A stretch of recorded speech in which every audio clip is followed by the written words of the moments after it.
Ryan. Ready? I think Matt Ryan's overrated. You can't tell me you win MVP 2 years ago and then last year you're a complete bust. They still got Julio Jones?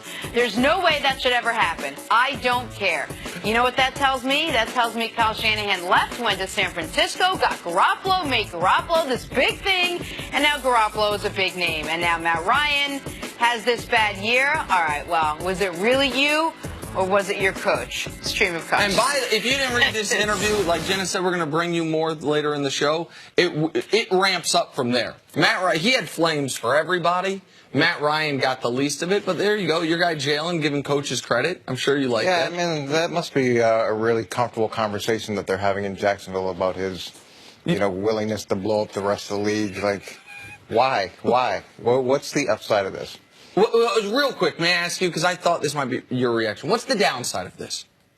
You anger almost, I don't know how much the league, half the league, a quarter of the league, whatever it is. Why are you disparaging other athletes? Why are you attacking other athletes? Why don't you just worry about your own game? You know what I would do the first play of the season? I would line up Odell Beckham to my left. They play the Giants, right?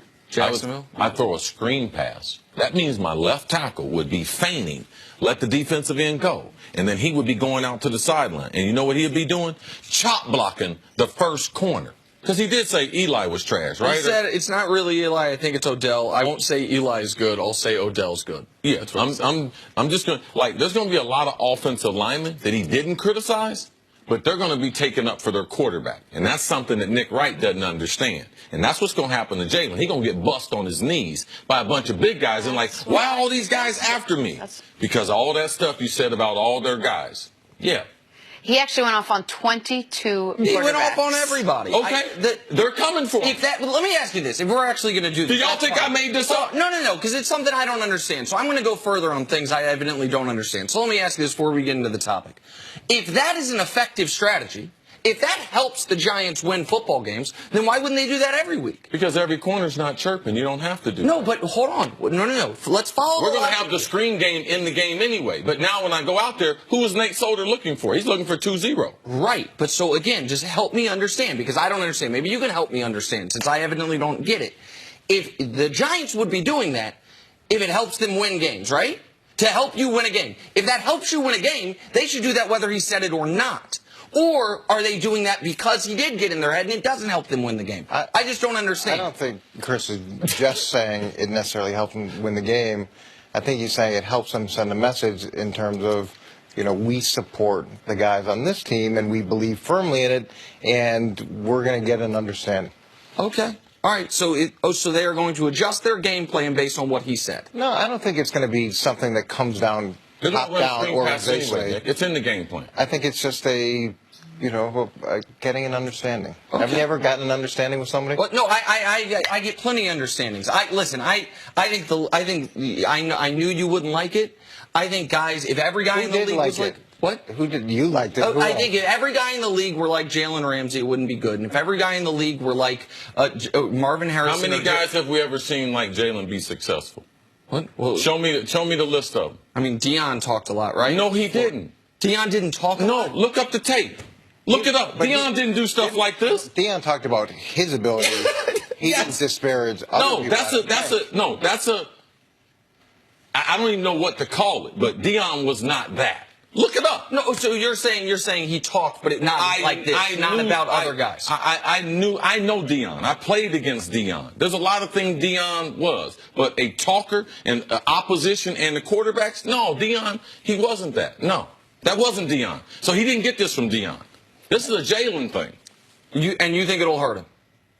Tell me, I'm waiting on the list, all right, because we do lists. Show me guys in the league that have played at a high level and talk trash. Okay, so if we're talking about their opponent, Chad Johnson at his peak. How about that? I saw him in his locker right before he made those Pro Bowls. Got one guy. Not a great player. What? He had some good seasons. Not a great player. Got one guy. Right. I mean, I'm doing this off the top of my head, see. I honestly... Because there's not a lot of them, Nick. Right. There's a reason why, because pro football is played a certain way.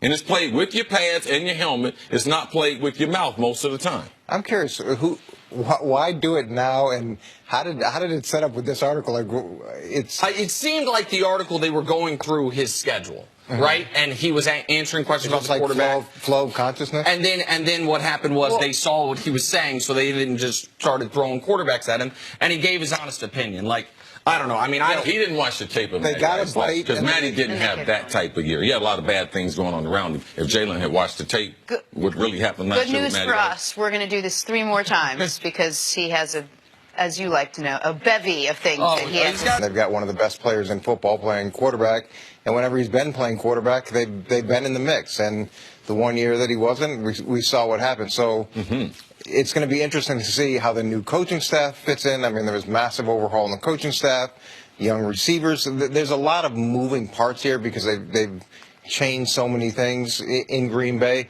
So how all that fits together and how quickly it fits together, that's the question. And you always go into training camp with one idea of who you are, and then you realize actually what you can do. And they're not always the same thing. And sometimes it takes 3-4 games in the season before you realize who your true identity is. And I think they're going to have to go through that process. Their true identity is throwing the football. They have to come up with other things. Their offensive line has been really underrated, but has suffered a lot of injuries. Their wide receiving core, they can't sustain an injury to any one of their frontline players. And if Aaron Rodgers gets niched, we know the season is over with. That's what happens every time Aaron gets hurt. If they don't have enough wins at that time, it's like, oh, can they get to the finish line? It's that's who the Green Bay Packers are. Now I hope if some of the rumors are true, I hope they trade for Khalil Mack because that defense has not been dependable at all. They have not helped Aaron Rodgers. The reason why we only have Aaron Rodgers in the topic bar when we talk about Green Bay because he's the only star player that they have. Like, they don't have any other player that would be able to draw the attention. And defensively, you've got to be able to help a guy out. With the types of defenses in the NFC, the types of defenses he's going to have to go through, let alone, forget about the quarterbacks, but those defenses that Aaron Rodgers faces compared to the defense that Green Bay is putting out there, let's look at the top 8 teams in the NFC. And look who has the worst defense. And they're all pro defensive players. But I've got takes on this as well. But I saw your face when Chris was saying, like, you don't love this when it comes to Aaron Rodgers. I think at the end of the day, you hear all the time, "I got to help Aaron Rodgers. Got to help Aaron Rodgers." Who's helping Tom Brady? What's their all-star cast? And trading for Khalil Mack. Khalil Mack needs to stay in Oakland. They need help too. And then to go get this, unicorn. Hope that we're going to get a unicorn in preseason to save Aaron Rodgers, I don't get that either. You want to be the highest paid quarterback, but you want to go out and spend high in free agency. There's only so many resources, and you only have so much money and so many draft picks. And once you start spending it, that's it. Look, you're one of the best players, arguably the best quarterback. We can't go and just constantly be worried about helping you. Well, but there is an element of roster construction where we can look to Peyton Manning. The one year he won a Super Bowl in Indianapolis, they happened to have Defensive Player of the Year Bob Sanders. They had Freeney throughout a lot of his run, Robert Mathis, but the one year they had not a mediocre defense, but a good defense was the one year they won a Super Bowl. And they needed that because Peyton Manning was the only quarterback in the history of the NFL playoffs to win a Super Bowl and throw more interceptions than he did touchdowns in that run. So that defense, they saved Peyton Manning actually that year in Indy. And then obviously he won another Super Bowl in Denver, but that was a defensive-dominated team. Peyton had been injured and benched at one point in the season and came back. Rodgers, when we've seen him win his Super Bowl, they had Charles Woodson at the time. They had a better version. I believe Clay Matthews had double-digit sacks that year. Like, we've got to be fair to what guys need around them. It can't be. It's not the NBA. And it can't be one guy. Hell, in the NBA these days, it can't even just be one guy. I don't look at Rodgers as someone that is always saying, I got to have more help. But the Packers have participated in free agency less than any team in football in the last decade. Yeah, I believe Tom Brady, he's not happy with his roster either. But Tom Brady has given the Patriots an opportunity, not 1 year, but for a number of years, that they could fluctuate under the salary cap, do whatever you want to do. I don't have to be the highest paid guy. So, Coach, I see what you're saying to a couple points there. And Tom, maybe behind the scenes, not publicly, he never gets in front of the microphone and makes an excuse. So if we're talking about the 2 best players in the league, you definitely talk about a different mentality because Aaron is putting pressure on the Packers to be the highest paid. And he's probably going to make 30, 32 million. He might be making 18 more million than Tom Brady. But Tom Brady he might be complaining privately. No one knows about that. And he's saying, no matter who you put me out there with, I'm going to win. Because Aaron Rodgers' personnel is probably better than Tom Brady's personnel. and it's just not unlimited money. Everybody always talks about, well, go get this guy, go get that guy, go do the. There's not.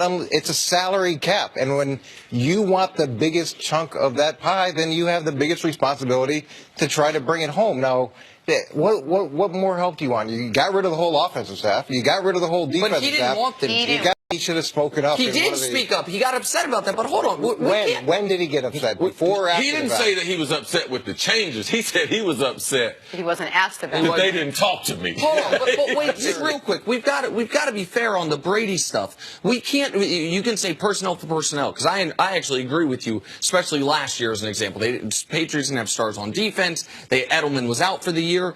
But we speak glowingly, almost religiously, about the culture in New England, about the coaching in New England, about the preparation in New England. And Brady benefits from that. You talk about that as much as anybody.